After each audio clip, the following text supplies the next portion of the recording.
अस्सलाम वालेकुम नाज़रीन, मैं मोहम्मद असलम हुसैन सियासत की आलमी खबरों में आप सबका इस्तकबाल करता हूँ। आबनाए हॉर्मुज़ में जारी कशीदगी के दरमियान ऐसी खबरें मंजर-ए-आम पर आ रही है जिसने सुपर पावर अमेरिका की साख पर शुकूक पैदा कर दिए हैं। अमेरिकी बहरिया की जानिब से हॉर्मुज़ में सख्त नाकाबंदी के ऐलान के चंद ही घंटे बाद दो बड़े ईरानी बहरी जहाज़ों ने अमेरिकी हिफाजती हिसार की खिलाफ वर्जी की और बगैर किसी बचाव के सफ़र किया। समंदरी नकल व हरकत पर नजर रखने वाली फर्म केपलर के डाटा से पता चला है कि दो ईरानी बहरी जहाज़ों ने नाकाबंदी के चंद घंटों के अंदर अंदर आबनाए हॉर्मुज़ को अबूर किया, जबकि एक चीनी जहाज़ भी रातों रात वहां से गुजर गया। डोनाल्ड ट्रंप इंतजामिया ने ईरान की तेल की सप्लाई को रोकने के लिए आबनाए हॉर्मुज़ को बंद करने का बुलंदबांग दावा किया था, लेकिन ज़मीनी हकीकत कुछ और ही बता रही है। अमेरिकी जंगी बहरी जहाज़ों की मौजूदगी के बावजूद ईरानी बहरी जहाज़ों का आबनाए हॉर्मुज़ से गुजरना यह बताता है कि या तो नाकाबंदी में अहम खामियां हैं या फिर ईरान को अब अमेरिका से खौफ नहीं है। केपलर से बाखबर रहने के आदाद शुमार के मुताबिक कम से कम 3 जहाज़ों ने इस अमेरिकी नाकाबंदी को खातिर में ना लाते हुए और बगैर किसी हिचकिचाहट के अपना सफर मुकम्मिल किया है। इटली ने इसराइल के साथ दिफाई मुआहदा मुअत्तल कर दिया। वज़ीर-ए-आज़म जॉर्जिया मेलोनी ने आज मंगल के रोज जारी करदा बयान में इटली के इसराइल के साथ दिफाई मुआहदा मुअत्तल करने का ऐलान किया। इटालवी खबरसां एनसी आयंसा के मुताबिक वेरोना में एक तकरीब के मौके पर मीडिया के साथ बातचीत में मेलोनी ने कहा, मौजूदा सूरत-ए-हाल के पेश नज़र हमारी हुकूमत ने इसराइल के साथ दिफाई मुआहदे की खुदकार तजदीद को मुअत्तल करने का फैसला किया। यह मुआहदा फौजी साजो सामान और टेक्नोलॉजी की तहकीक के शोबों में ताउन पर मुहित है। मुअत्तली का यह फैसला एक ऐसे वक्त में सामने आया है जब इटालवी हुकूमत को इसराइल के साथ ताल्लुकात की वजह से अंदरून मुल्क शदीद तनकीद का सामना है। यह तनकीद खास तौर पर गाजा में जारी जंग और मकबूजा फलस्तीनी इलाकों में बढ़ती हुई तशद्दुद की लहर पर मरकूज है। गुज़िश्ता हफ्ते इटली ने लेबनानी सरहद पर इजरायली अफवाज की जानिब से अक़वाम मुत्तहिदा की अमन फौज यूनिफिल की एक गाड़ी पर फायरिंग और इसे तबाह करने के वाक़े पर इजरायली सफ़ीर को वज़ारत ख़ारजा तलब किया था। हमले का निशाना बनने वाली यूनिट में इटालवी अहलकार भी शामिल थे। अमेरिका और ईरान के दरमियान कशीदगी आज मंगल को मजीद उस वक्त बढ़ गई जब अमेरिका ने ऐलान किया कि इसने ईरान की बंदरगाहों का मुहासरा कर लिया है। अमेरिकी खबरसां इदारे एपी के मुताबिक तेहरान ने खिताब भर में अहदाफ को निशाना बनाने की धमकी दी, जबकि पाकिस्तान ने कहा कि वो दोनों ममालिक को मजीद मुज़ाकरात के लिए करीब लाने की कोशिश कर रहा है। अगरचे गुज़िश्ता हफ्ते हुई जंगबंदी बज़ाहिर बरकरार है, ताहम आबनाए हॉर्मुज़ पर तनाज़ा दोबारा लड़ाई भड़कने और खित्ते में जंग के मुआशी असरात को मजीद गहरा करने का बायस बन सकता है। तनाज़े को मुस्तकिल तौर पर ख़त्म करने के लिए हुए मुज़ाकरात जो 28 फरवरी को ईरान पर अमेरिकी और इजरायली हमलों से शुरू हुआ, गुज़िश्ता हफ्ते के आखिर में किसी मुआहदे पर पहुंच सका। ताहम पाकिस्तान ने आने वाले दिनों में दूसरे दौर की मेज़बानी की पेशकश की। पाकिस्तानी हुकाम नाम जाहिर न करने की शर्त पर एपी को बताया कि इब्तदाई मुज़ाकरात एक मुसलसिल सिफारती अमल का हिस्सा थे, न कि कोई एक वक्ती कोशिश। अमेरिकी हुकाम ने आज कहा कि नए मुज़ाकराती दौर के हवाले से बातचीत जारी है, जबकि सालिसी करने वाले ममालिक में से एक के सिफारतकार के मुताबिक तेहरान और वाशिंगटन इस पर मुत्तफिक हो चुके हैं। अमेरिकी हुकाम के मुताबिक ये मुज़ाकरात जुमेरात को हो सकते हैं, ताहम मुकाम, वक्त और वफूद की तश्कील अभी तय नहीं हुई है। इस्लामाबाद और जेनुआ को मुमकिना मेज़बान शहरों के तौर पर देखा जा रहा है।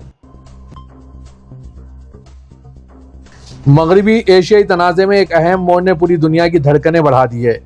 रिपोर्ट्स बताते हैं कि ईरानी सदर मसूद पेज़ेश्कियान अब डोनाल्ड ट्रंप के साथ बैठकर बात करने के लिए तैयार हैं। जैसे ही यह खबर फ्रांसीसी सदर इमैनुअल मैक्रोन तक पहुंची, उन्होंने 2 अहम फ़ोन कॉल्स करने में कोई वक्त ज़ाया नहीं किया और मुसालहत की कोशिशें तेज़ कर दी। मजीद मैक्रोन बरतानिया के साथ मिलकर हॉर्मुज़ में जारी नाकाबंदी के हवाले से एक बड़ी कार्रवाई करने का भी मंसूबा बना रहे हैं। इमैनुअल मैक्रोन ने सोशल मीडिया के जरिए ऐलान किया कि उन्होंने ईरानी सदर मसूद पेज़ेश्कियान और अमेरिकी सदर डोनाल्ड ट्रंप से फ़ोन पर बात की। मैक्रोन का एजेंडा इस्लामाबाद में तातुल का शिकार मुज़ाकरात दोबारा शुरू करना और गलतफहमियों को दूर करना है। मैक्रोन ने इस बात पर जोर दिया कि किसी भी जंगबंदी में लेबनान को शामिल होना चाहिए और हॉर्मुज़ को बगैर किसी शर्त या कंट्रोल के खोला जाना चाहिए। वाज़ेह के फ्रांस के सदर इमैनुअल मैक्रोन ने यह फ़ोन कॉल पेज़ेश्कियान के इस बयान के बाद की है कि ईरान अमेरिका के साथ मुज़ाकरात की मेज़ पर वापस आने के लिए तैयार हैं। फ्रांस और बरतानिया इस जुमे को पेरिस में खुसूसी कॉन्फ्रेंस मुनक़िद कर रहे हैं, जिसमें हॉर्मुज़ के जरिए आज़ादाना गुज़रगाह और मगरबी एशिया में अमन पर तबादला ख्याल किया जा रहा है। इसमें वो ममालिक शामिल होंगे जो बराह रास्त तनाज़े में मुलविस नहीं है, लेकिन सलामती की सूरत-ए-हाल बेहतर होते ही हॉर्मुज़ में जहाज़ रानी की आज़ादी बहाल करने में मदद कर सकते हैं। इस इजलास में 4 एजेंडे शामिल है। चीन और स्पेन ने आलमी निज़ाम को मुंतशिर होता निज़ाम करार दिया और सदर शी जिनपिंग और वज़ीर-ए-आज़म पेड्रो सैंचेज़ के दरमियान बीजिंग में हुई मुलाकात में اس روبہ زوال عالمی نظام کے مقابل باہمی تعلقات کو گہرا کرنے اور عالمی امن و ترقی کے تحفظ کا عہد کیا۔ ہسپانوی وزیر اعظم سانچیز کا یہ دورہ ایک ایسے وقت میں ہو رہا ہے جب کئی مغربی حکومتیں اپنے اہم اتحادی ملک امریکہ کی پالیسیوں پر بڑھتی ہوئی بے چینی اور بیجنگ کے ساتھ جاری سیکورٹی و تجارتی کشیدگی کے دوران باہمی تعلقات برقرار رکھنے کی کوشش کر رہے ہیں۔ آج منگل کے روز جاری کردہ بیان میں چینی صدر شی جن پنگ نے کہا ہے کہ موجودہ دنیا میں افراتفری کا راج ہے اور بین الاقوامی نظم و ضبط تباہ ہو رہا ہے۔ ایسے میں باہمی تعلقات کو گہرا کرنا چین اور اسپین دونوں کے مفاد میں ہے۔ شی جن پنگ قانون کی بالادستی کے دفاع، حقیقی کثیر الجہتی کے مشترکہ تحفظ اور عالمی امن و ترقی کو یقینی بنانے کے لیے مضبوط تر رابطوں اور اعتماد پر بھی زور دیا۔ سانچیز نے امن و خوشحالی کے فروغ کے لیے قریبی تعلقات استوار کرنے پر زور دیا ہے۔ انہوں نے بین الاقوامی قانون کو بارہا نظر انداز کیے جانے کی طرف اشارہ کیا اور کہا کہ آج چین اور یورپی یونین کے درمیان پہلے سے کہیں زیادہ مضبوط تعلق قائم کرنا پہلے سے کہیں زیادہ ضروری ہے۔ ایک چینی ملکیت والا ٹینکر جس پر امریکی پابندیاں نافذ ہے، اس نے آبنائے ہرمز عبور کر لیا اور یہ موجودہ محاصرے کے نافذ ہونے کے بعد اس اسٹریٹجک آبی راستے کا معلوم شدہ پہلا عبور ہے۔ تیل و کیمیائی مال بردار جہاز رچ اسٹیڈی شانگھائی شوارن شپنگ کمپنی کی ملکیت ہے۔ یہ امریکی پابندیوں کی فہرست میں شامل ایک فرم ہے۔ بحری آمد و رفت کے ڈیٹا کے مطابق اس بحری جہاز نے پیر کی رات دیر کے گزرگاہ کے نزدیک چکر لگانے کے بعد منگل کی الگ صبح آبنائے ہرمز کو عبور کر لیا۔ یہ ٹینکر متحدہ عرب امارات کی ریاست شارجہ سے روانہ ہوا تھا اور اب چین کی طرف جا رہا ہے۔ سینٹ کام نے اتوار کو اعلان کیا تھا کہ خلیج اور خلیج عمان میں ایرانی بندرگاہوں میں داخل یا نکلنے والے بحری جہازوں کے خلاف محاصرہ غیر جانبداری کے ساتھ نافذ کیا جائے گا۔ کچھ ہی دیر بعد امریکی صدر ڈونلڈ ٹرمپ نے کہا کہ کوئی بھی ایرانی جہاز جو محاصرے کے قریب آئے گا فوراً ختم کر دیا جائے گا۔ ایک ٹینکر جو ایران کے جزیرہ خارق کے تیل ٹرمینل سے روانہ ہوا تھا، اسے پیر کو آبنائے میں دیکھا گیا جبکہ وہ گمراہ کن آٹومیٹک آئیڈینٹیفیکیشن سسٹم ڈیٹا نشر کر رہا تھا اور چھوٹا اشارہ دے رہا تھا کہ اس کا تعلق سعودی عرب سے ہے۔ ایسی تدبیریں تیزی سے عام ہوتی جا رہی ہے۔ تنازع کے آغاز سے متعدد جہازوں نے اپنی نقل و حرکت پوشیدہ کرنے کے لیے ٹریکنگ ڈیٹا میں جعل سازی کرنے یا اپنا AIS ٹرانسپورٹر بند کرنے کی کوشش کی ہے۔ ایران نے 5 عرب ممالک سے معاوضے کا مطالبہ کیا جن میں سعودی عرب، متحدہ عرب امارات، بحرین، قطر اور اردن شامل ہے اور ان پر الزام لگایا کہ وہ ایران پر امریکی اسرائیلی حملوں میں شریک تھے۔ گزشتہ روز اقوام متحدہ کے سیکریٹری جنرل اینٹونی گوٹرس اور اقوام متحدہ کے سلامتی کونسل کے صدر جمال فارس روی کے نام ایک خط میں ایران نے اقوام متحدہ میں نمائندہ امیر سعید ایروانی نے دعویٰ کیا کہ ان ریاستوں نے مبینہ طور پر ایران کے خلاف امریکہ اسرائیل حملوں کو ممکن بنا کر اپنی بین الاقوامی ذمہ داریوں کی خلاف ورزی کی ہے۔ انہوں نے کہا کہ نتیجتاً انہیں ذمہ دار ٹھہرایا جانا چاہیے اور جنگ کے دوران ہوئے نقصانات کا معاوضہ انہیں ادا کرنا چاہیے۔ خطے میں دشمنی میں اضافہ اس وقت ہوا جب 28 فروری کو امریکہ اور اسرائیل نے ایران کے خلاف مشترکہ حملے کیے تھے۔ تہران نے اسرائیل، عراق، اردن اور خلیجی ممالک جن میں امریکی فوجی اثاثے موجود ہیں ان حملے کیے جس کے باعث پورے خطے میں ہزاروں افراد ہلاک اور زخمی ہوئے۔ ایرانی اور امریکی وفود نے گزشتہ روز اسلام آباد میں 21 گھنٹے طویل مذاکرات مکمل کیے تاہم کسی معاہدے تک نہیں پہنچ سکے۔ چین کے صدر شی جن پنگ نے کہا ہے کہ مشرق خطے میں امن اور استحکام کے قیام کے لیے بین الاقوامی قانون کی حکمرانی کو برقرار رکھنا ضروری ہے۔ خبر رساں ادارے رویٹرز کے مطابق بیجنگ امریکی اور اسرائیلی مہم کو غیر قانونی قرار دے کر بارہا تنقید کر چکا ہے تاہم شی جن پنگ نے اس تنازع پر عوامی سطح پر کم ہی تبصرہ کیا۔ وہ اگلے ماہ بیجنگ میں متوقع ملاقات میں امریکی صدر سے ملاقات کریں گے۔ سرکاری خبر رساں ایجنسی زنہوا کے مطابق چینی صدر شی جن پنگ نے ابو ظہبی کے ولی عہد شیخ خالد بن محمد بن زاید ال نہیان سے گفتگو کرتے ہوئے کہا کہ قانون کی حکمرانی کو جب سہولت ہو استعمال کرنا اور جب نہ ہو تو ترک کر دینا درست نہیں ہے۔ یہ دورہ ایسے وقت میں ہو رہا ہے جب مشرق خطے میں کشیدگی میں اضافہ ہو چکا ہے کیونکہ ہفتے کے آخر میں واشنگٹن اور تہران کے درمیان ہوئے مذاکرات جنگ کے خاتمے کے لیے کسی معاہدے تک نہیں پہنچ سکے۔ فروری کے آخر میں جنگ شروع ہونے کے بعد سے ایران نے اہم بحری راستے آبنائے ہرمز کو ان جہازوں کے لیے مؤثر طور پر بند کر دیا ہے جنہیں وہ غیر دوست ممالک سے تعلق رکھنے والا سمجھتا ہے۔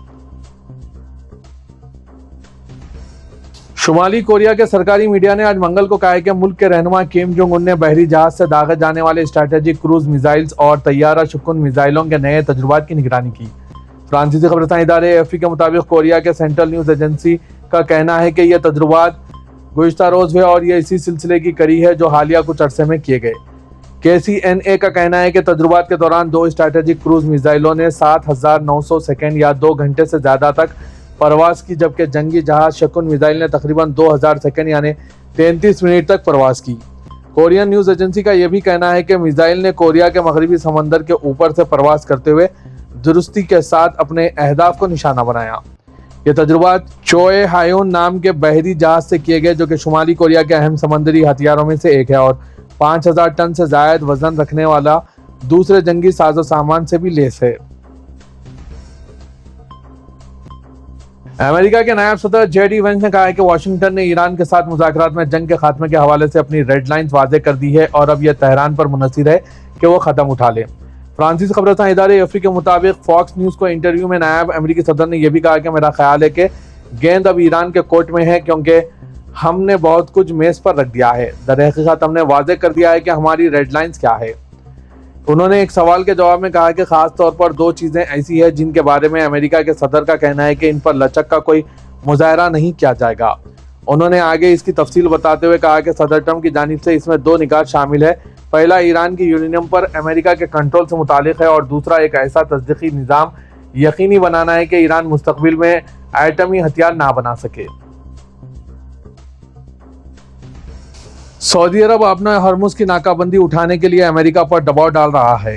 अमेरिकी खबर दी वॉल स्ट्रीट जर्नल ने आज मंगल के रोज शाया करदा खबर में कहा है कि सऊदी अरब अमेरिका पर दबाव डाल रहा है कि वो अपना हॉर्मुज़ की नाकाबंदी खत्म करें और ईरान के साथ मुज़ाकरात की मेज़ पर वापस आएं। जवाबी कार्रवाई का खौफ बाबुल मंदब खतरे में। रियाद इंतजामिया को इस बात का शदीद खदशा है कि अमेरिकी इक़दाम के नतीजे में ईरान अपने हॉर्मुज़ से आगे निकलकर जवाबी कार्रवाई कर सकता है। खास तौर पर बाबुल मंदब के निशाने पर आने का डर है। ये रास्ता बहरे अहमर में सऊदी पेट्रोलियम की बरामदात के लिए इंतहाई अहमियत का हामिल है। खबर में इलाकाई मईशतों के लिए खतरात की संगीनी को इन अल्फाज में बयान किया गया। खलीजी ममालिक नहीं चाहते कि इस जंग का अंजाम इनकी मईशत की शहरग यानी आबना हॉर्मुज़ का कंट्रोल ईरान के हाथ में ही रहने की शक्ल में हो। खबर के मुताबिक वाशिंगटन और तेहरान की जानिब से सख्त अवामी बयानात के बावजूद दोनों फरीक सालिसों के जरिए राब्ते में हैं और हालात साजगार होने की सूरत में दोबारा मुज़ाकरात शुरू करने का दरवाज़ा खुला रखा हुआ है। राब्ता आलम इस्लामी के सेक्रेटरी जनरल डॉक्टर मोहम्मद बिन अब्दुल करीम ईसा ने सिडनी में ऑस्ट्रेलिया के वज़ीर-ए-आज़म एंथनी अल्बनीज़ से मुलाकात की। राब्ते के ऑफिशियल एक्स अकाउंट पर बयान में कहा गया कि मुलाकात में बाहमी एहतराम और ताउन के जरिए समाजी हम आहंगी की अहमियत पर तबादला ख्याल किया गया। इंतहाई मौसर इक़दाम और अक़वाम मुत्तहिदा की तंजीमों के किरदार को बहाल करके अक़वाम और अफराद के दरमियान दोस्ती को मजबूत बनाने पर जोर दिया गया। कुवैत के शहरियों और मुकीम गैर मुल्कियों को हालिया दिनों में मौसूल हुए मुश्तबा बैनुल-अक़वामी फ़ोन कॉल्स में नुमायां इजाफा रिकॉर्ड किया गया। सिक्योरिटी ज़राए ने तस्दीक की है कि ये कॉल्स एक मुनज़्ज़म आलमी साइबर फ्रॉड का हिस्सा है। गैर मुल्की मीडिया के मुताबिक इन कॉल्स में अक्सर एक घंटी बजने के बाद फौरी तौर पर कॉल मुनक़ता हो जाती है, जिसे आलमी सतह पर वानगिरी स्कैम कहा जाता है, यानी एक घंटी देकर कॉल बंद कर देना। धोखाधड़ी करने वाले खुदकार का लिंक सिस्टम्स के जरिए हज़ारों नंबर पर कॉल करते हैं। जब मुतासरा शख्स कॉल रिसीव करता है या वापस कॉल करता है तो इसे महंगे बैनुल-अक़वामी नंबर पर मुंतकिल करवाया जाता है, जहां फी मिनट इंतहाई ज़्यादा चार्जेस आयद किए जाते हैं और मुतासरा शख्स ये सब कुछ समझने से कासिर होता है। ये स्कीम मुख्तलिफ तरीक़ों से की जाती है, जिनमें कॉल करने वाले को वॉइस मैसेजेस या खुदकार ट्रांसफ़र के ज़रिए लाइन पर मसरूफ़ रखना शामिल है, जिससे जारी माली नुकसान हो सकता है। हिंदुस्तान के वज़ीर-ए-आज़म नरेंद्र मोदी और अमेरिकी सदर डोनाल्ड ट्रंप ने तवील फोन पर बातचीत की। रिपोर्ट्स बताती है कि पीएम मोदी ने ट्रंप से 40 मिनट तक आज मंगल को बात की। ईरान जंगबंदी के बाद पीएम मोदी और सदर अमेरिका डोनाल्ड ट्रंप के दरमियान यह पहली बातचीत हुई। ये गुफ्तगू ट्रंप की जानिब से आबना हॉर्मुज़ की मुकम्मल नाकाबंदी के ऐलान के बाद हुई है। बातचीत के बारे में इत्तला देते हुए हिंदुस्तान में अमेरिकी सफीर सर्जियो कॉर्न ने कहा कि सदर अमेरिका डोनाल्ड ट्रंप ने हिंदुस्तान के वज़ीर-ए-आज़म नरेंद्र मोदी से कहा कि वो इन्हें यह बताना चाहते हैं कि अमेरिका हिंदुस्तान से मोहब्बत करता है। फोन पर भी बातचीत की इत्तला देते हुए वज़ीर-ए-आज़म नरेंद्र मोदी ने कहा कि बातचीत के दौरान दो तरफा ताउन में अहम पेशरफ्त का जायजा लिया गया। मगरबी एशिया की सूरत हाल पर भी तबादला ख्याल किया गया। वज़ीर-ए-आज़म हिंदुस्तान नरेंद्र मोदी ने कहा कि अपना हॉर्मुज़ को खुला और महफूज रखने की अहमियत पर जोर दिया गया।